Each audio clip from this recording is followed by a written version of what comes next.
Hello, everybody, and a very pleasant good evening to you, wherever you may be. I'm Ben Charles, and another edition of the first ever edition of Life's Opening Radio Rope Break, another Roundup. This is the first ever Roundup for the channel. Yes, I will review Raw from January 9th, 2023, and AEW Dynamite this past Wednesday on January the 11th. First of all, I gotta start off by saying Vince McMahon is back as head of the board, and on Tuesday, that Stephanie McMahon has stepped down from her co-CEO position, which has led to an entire shitstorm of fucking monumental proportions. Stephanie is stepped down, Nick Khan is sole CEO, Vince is executive chairman of the board again.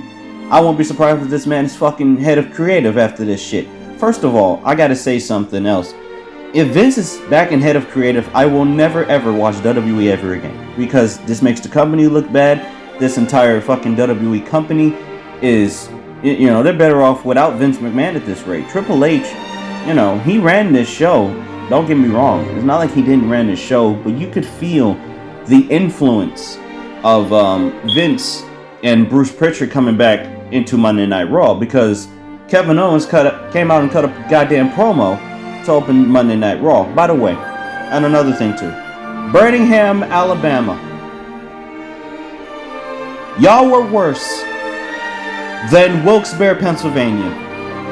Birmingham, Alabama, y'all should never get another WWE Raw ever fucking again. That crowd over there was horrible. The fuck were y'all doing in Birmingham, Alabama? Jesus fucking Christ. Birmingham, Alabama. Get off my TV. There's a lot of that tonight. Horrible Monday Night Raw. I'm giving this a 5-minute recap, and that's all I'm giving it. This shit was fucking awful. We're here from Austin Theory. Alexa Bliss explains her actions, to which she really didn't at all anyway. Kevin Owens, as I said earlier on, cut a promo. JBL appeared at the top of the ramp. By the way, JBL, still employed. Get the fuck off TV, please. If I see you one more... Jesus fucking Christ, I hate JBL. Get him out of here. He is introducing the only man who has a pinfall victory over Reigns, Baron Corbin. Who the fuck gives a shit? Baron Corbin called a modern day wrestling god. The only god he is in fucking cooking steaks at his fucking backyard. That is the only godly thing he does. Give me a fucking break here. Who cares? Get him the fuck out of my company. Owens challenged Corbin to a match. Kevin Owens and Baron Corbin. This match went 8 minutes. Kevin Owens won with the stunner. We do not give a flying fuck. No one cared about this match at all. No rating. Jey Uso came from the crowd to attack Kevin Owens. Solo Sikoa appeared 3-on-1 attack. Solo super kicked him. Owens got back up. All three members of the Bloodline with a steel chair. And that was the end of the segment. We get an update on the condition of Bianca Belair. She's fine. We're back from the break. Adam Pearce with the Bloodline. That was a message from the Tribal Chief. Adam Pearce says, tonight in the main event, tag team tournament match, and the winner will be the first one to get their hands on them and maybe win the Raw tag team titles. Pardon me. Adam Pearce, did y'all not see the double tag team titles that they had around their chests, shoulders, waist? Did y'all not see the double tag team titles? Why is it just one tag team titles? This is a fucking Bruce Pritchard decision. What the fuck are y'all doing? With the fucking Raw tag team titles all of a sudden being defended. Why does the Usos have to defend the Raw tag team titles? As we have said multiple times in the past, unify the fucking tag team titles. I'm not saying this again. If y'all don't unify the titles by the draft, I'm going to raise a lot of hell around here. Unify the goddamn belts. And Adam Pearce makes this match Solo Sikoa versus Dolph Ziggler. We return. Alexa Bliss cuts an interview standing on top of the announce table. She said because she busted Bianca Belair's face open, she decided to run and hide. Yeah, Alexa Bliss playing a chicken shit evil heel. Wonderful. Unfortunately, the show fucking sucked. She knows not Bray Wyatt or Uncle Howdy, but rather she is afraid that she is the face of evil. No, honey. Vince McMahon is the face of evil. This man literally bribed and bullied his way back to the head of the goddamn board. That man is evil. Have you seen his face lately? She says she'll win the Raw Women's Championship. No one cared. Uncle Howdy appeared on the Titantron. He appeared on the ramp. We go to break. And we ain't never seen that shit ever again. Alexa Bliss and Uncle Howdy. That entire segment, no rating. Thumbs down. Get them the fuck off my TV. Bayley versus Mia Yim. I refuse to call her Michin. I just did now. Before the match started, Bayley cut a promo. Becky Lynch is jealous of the bond Damage Control has. No, Becky Lynch is jealous because apparently Bayley stole the last fucking piece of cake in fucking catering. Who the fuck gives a flying fuck about what the fuck she's jealous about? Who cares? Mia Yim versus Bayley. This match went about 4 minutes. No. Yeah, this went about 6-7 minutes. I didn't care about this match necessarily. Bayley got a backslide on Michin with the feet on the ropes to score a win. Bayley got a win. Great. Unfortunately, no one fucking cared about this because Birmingham, Alabama died 1,000 deaths. At the announce table, Kevin Patrick, who is still employed, told us that Gargano has a gray suit AC sprain. And we wish Johnny Gargano the best, and hopefully he gets put back on fucking SmackDown where he actually fucking belongs. Candice LeRae says Johnny is bummed he can't compete in the turmoil match, but he will be back for the Royal Rumble. Candice LeRae says she wants to win the Royal Rumble. A lot of people are saying they want to win the Royal Rumble. Kevin Owens facing Roman at the Rumble, which is fine. I don't mind that. But Candice LeRae says she wants to win the Royal Rumble. How many fucking people want to win the goddamn Royal Rumble? We're not even 2 weeks away from the Rumble. There's already fucking boatloads of people saying they want to win the Royal Rumble. None of y'all are winning the Royal Rumble, bro. That's enough. Candice LeRae, Kofi Kingston, Ricochet, all of these goddamn people. Y'all not winning the goddamn Rumble. I'm just telling y'all the truth. I'm being honest here. Rhea Ripley ran down Candice LeRae. They don't have to wait till the Rumble. Candice LeRae, Rhea Ripley challenged Candice LeRae to a match. Ripley says that will make a great homecoming kid for Dominic watching the whole mommy thing, whatever. Austin Theory is up next, and Austin Theory can cut a promo. Oh, hold on. Oh, in the main event, by the way, Shelton Benjamin, Cedric Alexander, the OC, Street Profits, Finn Balor, Damian Priest, and Otis and Chad Gable, who have done nothing to get a fucking Raw Tag Team title opportunity. They're in this match. Austin Theory cut the best promo on this entire show. He says, Rollins was taken to school by Austin Theory. Rollins came out. Rollins got in the ring. And Theory told Rollins he's surpassed him and he will win the Royal Rumble and go headline WrestleMania. Rollins says his knee is not 100%, but he will be just in time to win the Royal Rumble. Rollins called Theory Kid, handed him the crutch, and started walking up the ramp. Bobby Lashley came out. He speared the shit out of Austin Theory. He threw Austin Theory out the ring, and it says it doesn't matter who's in the Rumble because he's back from suspension, and he can't wait to manhandle every superstar in the Rumble. Another guy who says he's going to win the fucking Royal Rumble. He is not winning the Royal Rumble. Ridiculous. Stop saying this. Please. I like Bobby Lashley. I like all of these guys, but stop saying this.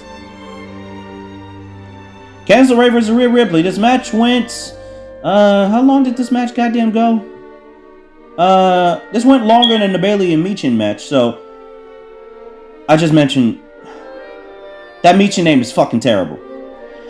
Rhea Ripley versus Candice LeRae. This match went 9 minutes. Riptide. I gave this match a 5 and logical 1. This was actually the better match on the show. Unfortunately, the rest of the show was fucking horrible. Byron Saxton interviewing Bobby Lashley. MVP came in and told Byron Saxton, who was still fucking employed by the way, get off my TV, Byron Saxton, please. MVP offered Lashley's hand. Lashley didn't shake it. Lashley would thank him for getting reinstated to Raw, so MVP bought out a deal with Adam Pearce, and Bobby Lashley is no longer suspended. Shelton Benjamin and Cedric Alexander, he's trying to make sure everything is okay, so the Bloodline may have some problems on the way because the Hurt Business is coming back. Thank fucking God. We get a recap of Cody's injury, a match at Hell in a Cell. Cody Rhodes is on the road to recovery and he's in rehab. We are back from the commercial break. Money in the Bank is announced for July 1st in London at the O2 Arena. which we will review in its entirety. Dolph Ziggler says the Bloodline went too far. No, Ziggler, you went too far by being on my fucking television in front of this fucking brain-dead crowd in Birmingham, Alabama. Mustafa Ali interrupted. He just came from Pierce's office. He offered Ziggler to be in the Tag Team Turmoil match. Why the fuck would they be in a Turmoil match? These motherfuckers haven't even won a match. Has Mustafa Ali won a match in the last 3 months?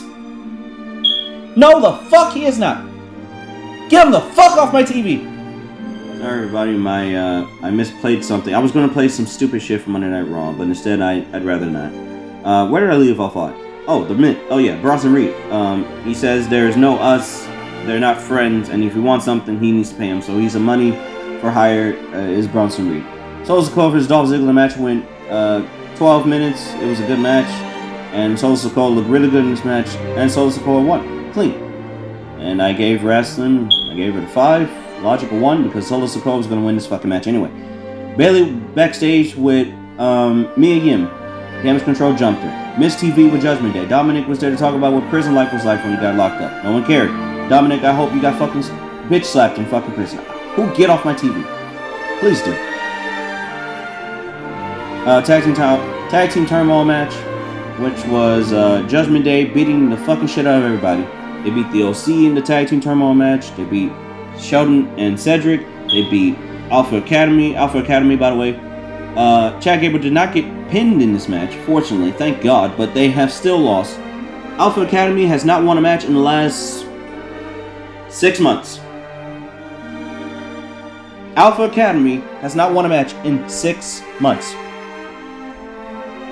If y'all are not doing anything with Alpha Academy, get them the fuck off my TV. That computer notification is better than fucking Alpha Academy. Give me a fucking break. Finn Balor got injured in that match against the Alpha Academy.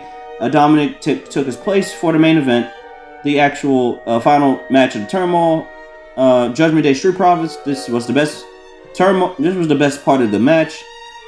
Street Profits did good in this match. I'm not really going to go through the rest of everything because you know how the Street Profits are. You know, they're high flying, they're beating everybody up. So Dominic then rolled up forward with the ropes, and they became number 1 contenders to the tag team titles. Usos stared down Judgment Day as the show went off the air. There you go. That's all you need to know on a miserable piece of shit Monday Night Raw. Thank God there was no Akira Tozawa on this show, because this show would have probably gotten a thumbs down. I thought this match was okay, and it established a Judgment Day, which is exactly what Monday Night Raw needs to do from here on out. Judgment Day's the main stable. Good. Keep it that fucking way. Other than that, Raw was fucking terrible. 3 hours too long and wasted everybody's fucking time. I will now move on to AEW Dynamite from January 11th, 2023, right after this. Alright everybody, AEW Dynamite from January 11th, 2023 at the Kia Forum. This used to be known as the Great Western Forum in Los Angeles, California. Hangman Adam Page vs. Jon Moxley. This match has been in the works for 2 whole months. And we get it in this match. They start swinging at the opening bell. They have a good back and forth between these two. By the way, Paul Turner, your referee, who's still a fucking goon. He sucks. Paul Turner sucks. Get him the fuck off our TV, please. Paul Turner sucks. He can't fucking referee for fucking shit. Hangman hit a lot of lariats in the match, a lot of forearms. Moxley did a German suplex, but Hangman comes back with a clothesline. He hits a boot. He hits an Orihana moonsault to Moxley on the outside, which was a ridiculous spot, by the way. Unnecessary spot. Hangman goes for the buckshot. Moxley hits the paradigm shift for a near fall. Moxley goes for a bulldog choke, but Hangman stays in the match. Moxley then has a chin lock. Moxley then turns around into a power driver, and Hangman Adam Page kicked out at 1. And this right there, I'm going to stop right here. Tony Khan, you got a lot of explaining to do why Hangman Adam Page kicked out of a power driver at a 1 count. Hangman Adam Page took the power driver. It's not like he didn't sell it, but why did he kick out of it at 1? This is not New Japan. This is not MLW. This is not Impact. Impact. What the fuck am I mentioning that for? They have their own fucking problems. They're fucking terrible. By the way, their fucking thing is called Hard to Kill. Josh Alexander versus fucking Bully Ray in the main event. Fuck you. Fuck Impact. Josh Alexander, you need to come to WWE expeditiously. I don't know what the fuck you doing in Impact. Moxley does the Danielson kicks, but Hangman goes for the Deadeye again. But another sleeping by Moxley, and then Hangman and Page turns it around into the Deadeye, but Moxley does not sell it, and he hits a fucking miserable looking curve stomp. What the fuck was that move from Jon Moxley? That wasn't even with enough force, he just stepped on his back. That wasn't even a curve stomp. That was more of a back stomp, if anything. The fuck was that? They both trade forearms again, headbutts by Moxley, and they slap the shit out of each other. But then Hangman hits a big time lariat, and then he hits the buckshot lariat. He beat Moxley clean as a whistle. 1, 2, 3. I gave wrestling, I gave it 6, and logic a 3. There you go. This was a good opener. Hangman and Page then checks on Jon Moxley. He gets checked by the doctor as we go to break. Tony Schiavone has another segment. Yes, I know. I normally would shade on Tony Schiavone, but at least we didn't see a lot of Tony Schiavone on this show. Thank God. Unfortunately, Renee Paquette had fucking 3 segments tonight. The fuck is she doing getting 3 segments for? We all like Renee Paquette. I like her a lot. Why did she get 3 segments on the show? Oh, that's right, because she's a fucking star attraction. Give me a fucking break here. Alex Marvez was nowhere to be found tonight. But that's not important because Adam Cole, yes, Adam Cole, baby, is back. Thank God he's back. Unfortunately, we have desperately wanted Adam Cole forever. We haven't seen Adam Cole since Forbidden Door, that main event. The Kia Forum is exploding. I mean, it hasn't been this loud since the Lakers were there. Adam Cole cuts a promo. By the way, Adam Cole cut a reasonably babyface promo, and I'm all for it. I like Adam Cole. I mean, I don't know, if he's going to be a tweener or not, but he cut a relatively babyface promo. He says he's been thinking all day what he's going to say, and he does a good news, bad news kind of thing. He has a new good news is he has a new appreciation for wrestling and for his life. He calls AEW the best wrestling... Hold on, let me repeat that again. He calls AEW the best wrestling company on the planet. I don't know what you all say about that, but that was Adam Cole's opinion, not mine. He misses everyone. He had a torn labrum. He had back-to-back head injuries. He had surgeries. He couldn't sleep. He has gone through a lot of shit, but he has always said the fans were here for him when he was struggling. Adam Cole, I wrote in my notes, Adam Cole's cutting a babyface promo. This is new. He says the fan said I don't care if he never wrestles again. They say he hopes he's okay. He says thank you to the fans. The crowd is chanting you're welcome, whatever. And here comes the bad news. It's not for him, it's for the locker room who likes Adam Cole. He thought his career was over when he's not done, when he hasn't even scratched the surface of what he's about to do. He won't stop till he's the very best, and he wants everyone to remember that the new Adam Cole will be born, and he promises he will be on top once again, and it's Adam Cole, baby. A great promo from Adam Cole. Unfortunately, we gotta go to this next goddamn segment. The Acclaimed! Fuck The Acclaimed! Get off TV!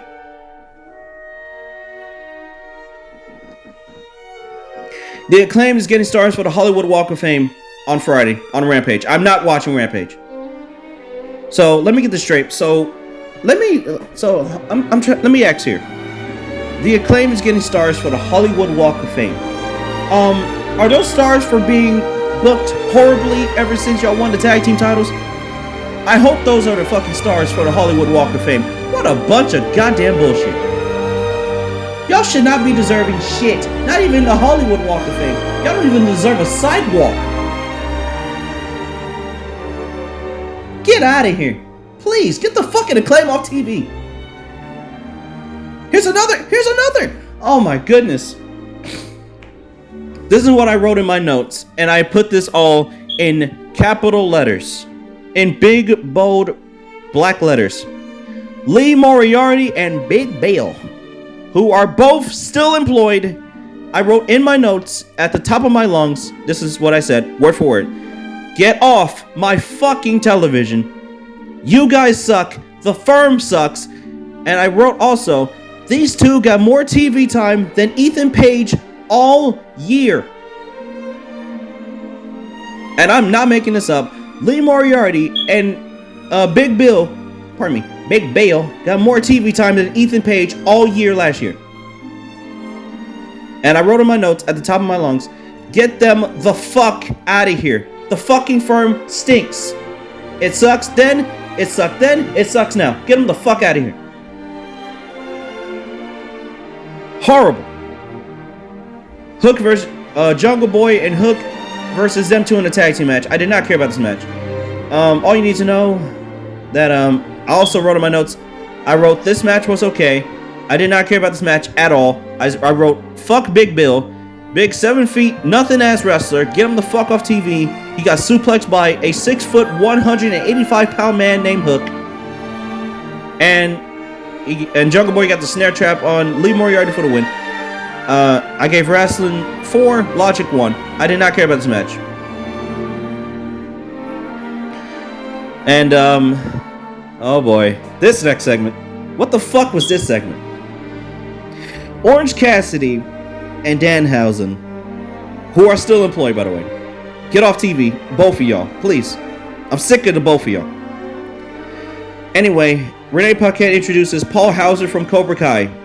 Paul Hauser is Stingray in that show. Do check out Cobra Kai. Unfortunately, everyone in this goddamn segment looked like fucking goons. Paul Hauser looked like a mark in this segment. Get him the fuck off TV. The best friends are still employed, by the way. Anyway, Trent and Chuck, they came out. Everything's cool with the best friends all of a sudden. Where the fuck was the All-Legend Championship around Orange Cassidy's shoulder? Orange Cassidy wasn't even holding the championship. He had it in his backpack. I got it at fucking Target for $50. Look at my new backpack. Get the flying fuck off my screen. All of you. No rating. Fuck you. Terrible.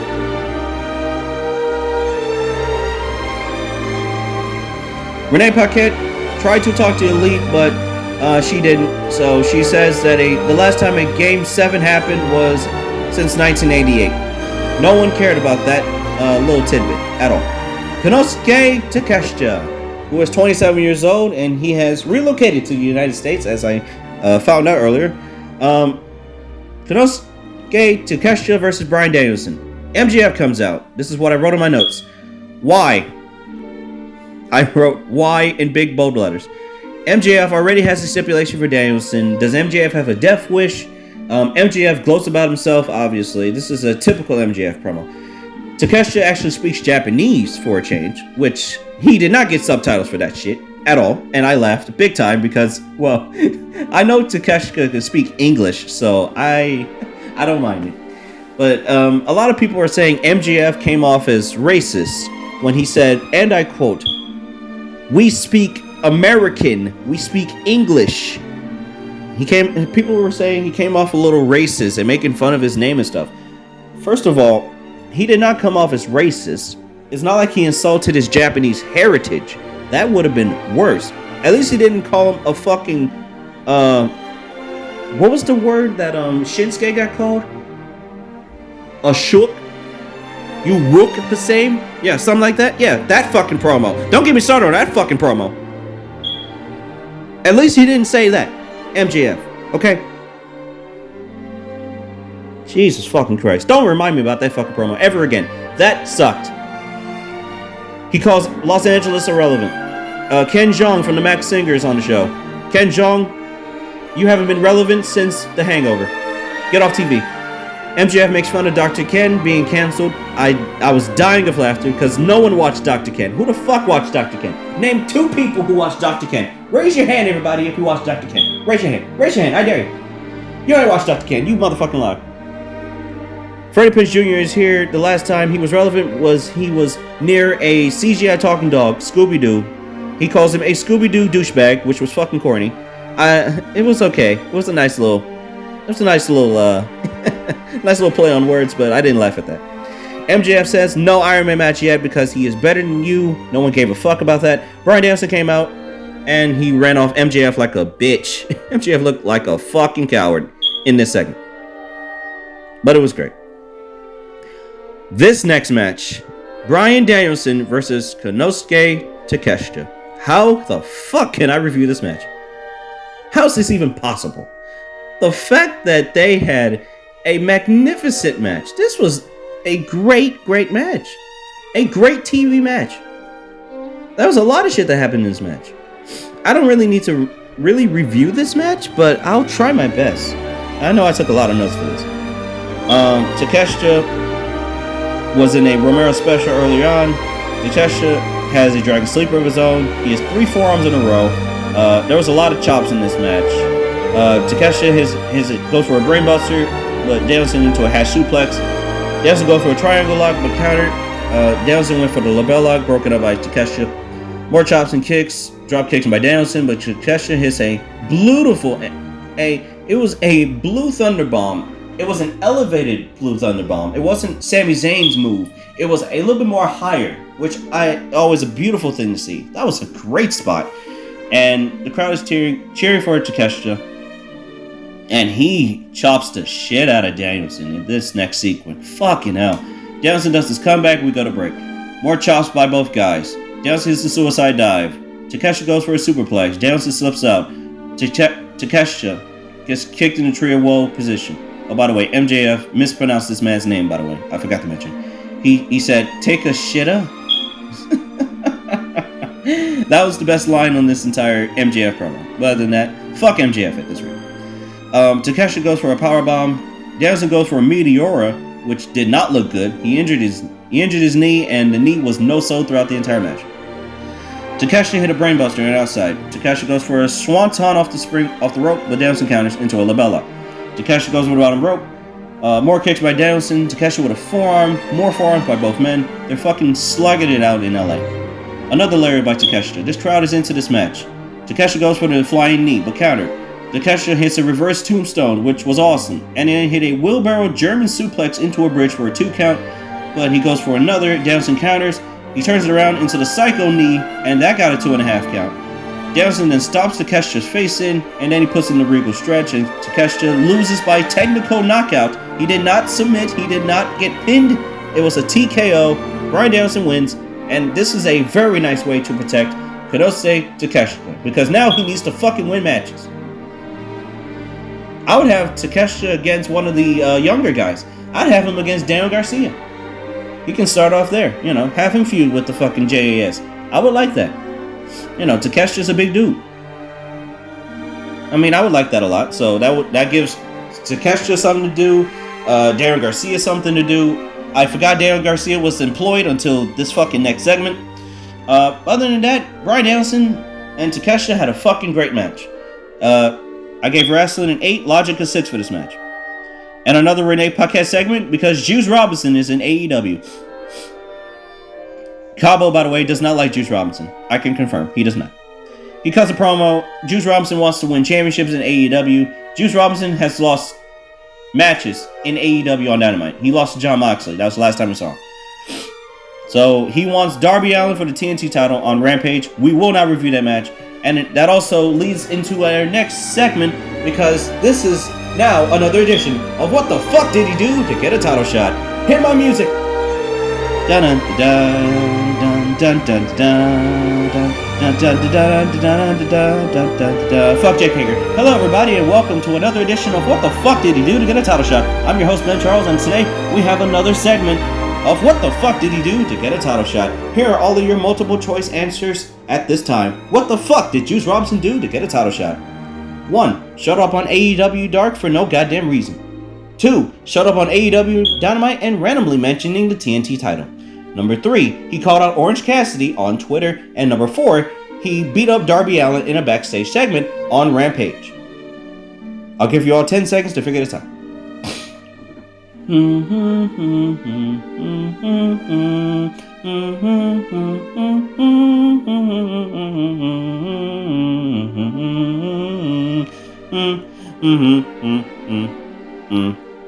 Fuck Jake Hager. Alright, everybody. Here are the multiple choice answers at this time. As we question is, what the fuck did Juice Robinson do to get a TNT title shot? And it was made official, by the way. What did Juice Robinson do to get a title shot? 1. He showed up on AEW Dark for no fucking reason. 2. Showed up on Dynamite and randomly mentioned a TNT Championship opportunity. Number 3. He called out Orange Cassidy on Twitter, and he shitted on Darby Allin. 4. He beat up Darby Allin in a backstage segment on Rampage. If you guessed number 2, he randomly mentioned the TNT title on Dynamite, you are correct. Juice Robinson, get off my fucking television! And that concludes this segment of What the Fuck Did He Do to Get a Title Shot? Now back to your regularly scheduled programming. Toni Storm and Saraya versus Britt Baker, GOM TV. She calls herself the role model. Didn't Bayley used to call herself that 2 years ago? When did Britt Baker become a role model? What the fuck did she do positive for AEW? That like she's a fucking draw. When did Britt Baker become a draw? Oh fuck, get out of here. Jamie Hayter is more popular than Britt Baker right now. What the fuck are y'all talking about? Jamie Hayter and Britt Baker versus Toni Storm and Saraya. Jamie Hayter looked great in this match, and I wrote in my notes, remember, the women's champion cannot lose this match, right? Toni Storm can't lose, Saraya can't lose, so who loses? I think I would have had this match be like, I feel like this match should have ended a DQ, and I'll explain why, because I'll talk about the finish to the match. By the way, your referee, Stephon Smith. I wrote in my notes, in big bold letters, fuck Stephon Smith. There you go. That's what I wrote. That's all y'all need to know. He fucking sucks as a referee. Get him the fuck out of here. Toni Storm and Jamie Hayter start out. Toni Storm being aggressive early on. Storm hits a dropkick off the ropes, and then she has a hip attack by Toni Storm. Get your minds out the gutters, please. Saraya hits a crossbody. She hits her signature knees on the apron. Saraya gets a 2 count. She attacks on Toni. They go for a double suplex, but Hayter counters and she suplexes both women, which was cool. They both hit each other. There was a lot of bullshit on the outside. You know, they're sending them into the barricade and everything. And then here comes Hikaru Shida, who is still employed. Jesus Christ. We go to break. Thank God we go to break. Back from break, we get Saraya with a hot tag. She hits a clothesline, a high knee. She hit the nightcap. The former page turner. She hits the nightcap. I actually like the nightcap now. She has a near fall. Britt goes for the air raid crash, but Saraya hits another knee for a 2 count. Back elbow. Toni hits another hip attack in the corner off the tag to Britt. Get your minds out the gutters, please. You dirty bastards over here. Toni has a tornado DDT. She gets a 2 count. Toni goes for a cloverleaf. Hayter breaks it up. Hayter blasts Saraya. Britt hits an air raid crash off the top rope into a 2 count. Double forearms by both women. Toni Storm gets hit with a hate breaker by Hayter. Hayter breaker to Toni Storm. Broken up by Saraya. German suplex by Toni Storm on Jamie Hayter. And then Jamie Hayter hit a pile driver. Oh, pardon me. Toni Storm hit a pile driver on Jamie Hayter, which got broken up by Britt. Britt hits a sit-out butterfly suplex to Saraya, not a DQ. Toni Storm and Jamie Hayter slug it out. They're hitting hard. They both hit forearms with each other. Hikaru Shida, then, while both women are down, she throws in the kendo stick. And Britt uses it, and Sheena didn't mean to have Britt use it, which is a fucking lie, by the way. Britt Baker uses it. She hits Toni Storm with it behind the referee's back, which apparently Stephon Smith did not hear this fucking kendo stick shot. He did not hear this fucking kendo shot. This man has an earpiece in his ear. He can hear the kendo shot from the other ear. Turn the fuck around, referee. This is a fucking disqualification in any other fucking wrestling promotion. This is a fucking DQ. You can hear that shit. But this is wrestling. Fuck. Come on, man. How the fuck was that? I wrote in my notes. How the fuck was that not a DQ? Jamie Hayter wins the match with the Hayter raid lariat. Wrestling 5, logical 1. I thought that was okay, but Stephon Smith, you gotta get the fuck off my TV, bro. If you're not finna call the match down the middle, bro, get off TV. That was a fucking disqualification in that goddamn finish. You're already fucking up 2 goddamn finishes in 2 months. Call the fucking match off as a DQ. Toni Storm did not need to lose this match. She just came back. Why did she need to lose? Saraya also lost as well. She didn't get pinned, but she lost. Why did Saraya need to lose? Y'all could have pinned Saraya. I would have been fine with Saraya getting pinned here. Bunch of bullshit. Street Fight, Anna JAS, and Ty Mello, still employed, versus Ruby Soho and Willie Nightingale on Rampage. No one cares. King of the Black Throne, which is Malachi Black and Brody King, versus Eddie Kingston and Ortiz. Eddie Kingston had a vignette. He may turn heel. I'm interested. I like Eddie Kingston. I've been asking for Eddie Kingston to be a heel for years now. Ever since he came in, he was a heel. He should have been a heel a long time ago.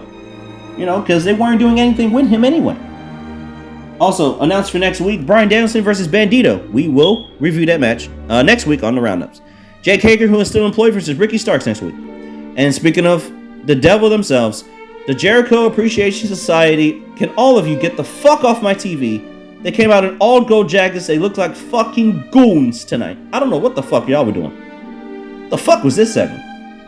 Angelo Parker gets the microphone.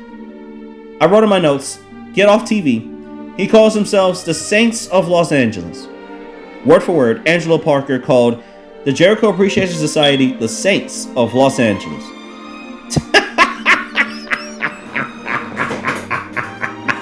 Yeah, okay, the Saints of Los Angeles. Yeah, okay, yeah, right. Like y'all the good guys in this instance. No, the fuck y'all are not. Get off my fucking television. You and Matt Menard, get them out of here. Jericho says this is the biggest week they've ever had. They were at PWG Battle of Los Angeles. By the way, Konosuke Takeshita was in the finals of that tournament. He lost to Mike Bailey in a great match. The match went 28 minutes, by the way. Ty Mello says something irrelevant. She was yelling and shit. She was going, I'm not going to do her voice, but she said, hold on, what'd she say? She said, I'm going to kick that bitch ass. Something like that. Something irrelevant. She stinks. Get her the fuck off AEW, please. Sammy Guevara, I don't know what the fuck are you doing getting your fucking wife with a fucking job, bro. The fuck is wrong with you? Ty Mello cannot cut a promo. Get her the fuck out of here. Action Andretti, Ricky Starks comes out. Ricky Starks looks like a bunch of idiots. He called, Chris Jericho calls Andretti a fucking orphan. What? Called a nigga orphan? The fuck? Why'd he call him an orphan? Action Andretti, he has a mom. He says, shut the hell up. That's Jericho's line. Daniel Garcia, who I forgot existed until this promo, he calls Sammy a babysitter for Daniel Garcia. Andrade said he can't keep control of his own wife or where her hands go. By the way, I laughed so hard. And Action Andretti sounded robotic in this promo. I think a lot of people are beginning to get over Action Andretti. I don't understand why. I get why, but I mean, Action Andretti needs matches against Darren Garcia, or at least Sammy Guevara, because I know where this is leading to. Action Andretti versus Sammy Guevara. Like, we really need to see that shit. By the way, for those of you who are wondering why he says that, Ty Mello has an OnlyFans. Who cares? Ricky Starks called people jazz holes, which is, by the way, getting over. Crowd chants, by the way. Ricky Starks calls Jake Hager Gilligan. More dated references. Oh, by the way, Dominic referenced on Raw. He mentioned Martha Stewart out of fucking nowhere. Dominic Mysterio, get off TV. The fuck are you mentioning Martha Stewart for? The fuck is wrong with you? Sick motherfucker, man. I don't even like Martha Stewart like that. I'm not even a fan of her like that. The fuck are you mentioning Martha Stewart for? Who wrote that shit? Bruce Pritchard? Jesus fucking Christ. Jake Hager likes his hat. I wrote, get off my fucking television. Get him the fuck out of here. That's what I wrote. That was the end of the segment. Ladder match. Escalera de la Muerte. Pardon me. Death Triangle versus the Elite. Match 7 of the Best of 7 series. Rick Knox referee. I wrote, get the fuck off TV, Rick Knox. Doc House on commentary. There was a lot of good stuff in this match.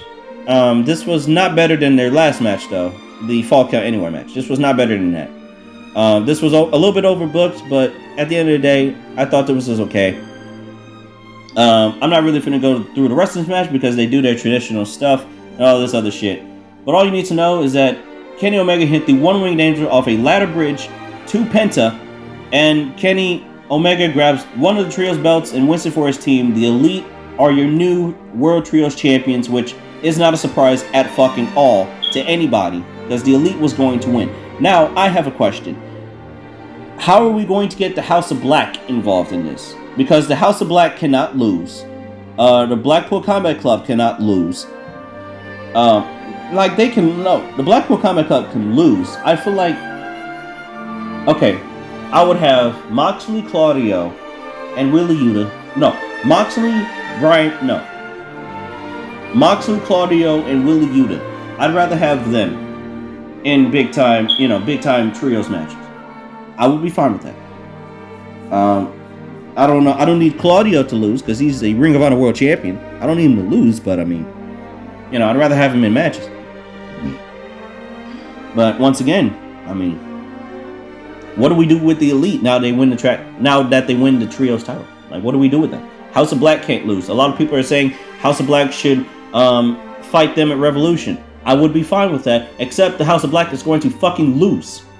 I don't want the House of Black to fucking lose. That will be my main fucking concern. I do not like that at all. I don't know what we do with the Elite. I'm fine with the Elite as trio champions now, but down the line, we got to focus on where their title reigns end. It can't end it all out. That's what I know. So there you go. Other than that, this was a good show. I had no problem with the show whatsoever. I gave the overall rating for the show 7 and logic a 4. There was a lot of BS logic on this show, but that's not that's okay. Everything else except Action Andretti promo thing and Paul Hauser, who looked like a mark tonight. This was a good show. And that's AEW Dynamite, everybody. I will give a recap of every finish in the match. First match, clean pin. Second match, submission win by Jungle Boy. Third, technical knockout of Takeshita by Bryan Danielson. Fourth match, pinfall after Stephon Smith did not hear the kendo stick when he knows he did. And the main event, Kenny Omega won and grabbed one of the trios titles and won the match for his team. Alright, everybody, that's AEW Dynamite and Monday Night Raw. That is the first ever roundup for Life's Opening Radio Rope Break. There will be no Wrestle Kingdom 17 Night 2 review next week because that is a New Japan and Noah collab show, which is ridiculous. So no mention of Night 2, Wrestle Kingdom 17. If you're all wondering that, now you know right here and right now. We'll see what happens on Raw next week with Vince's first week being back in the board. And we'll also see if Raw is ran by Vince or Triple H. And another stacked card looking AEW Dynamite. And all of that will be talked about next week right back here on the Rope Break Roundups right here on Life's Opening Radio Rope Break. And on behalf of Cabo and Josh Jenkins, I'm Ben Charles. So long, goodbye, and good night. Bang!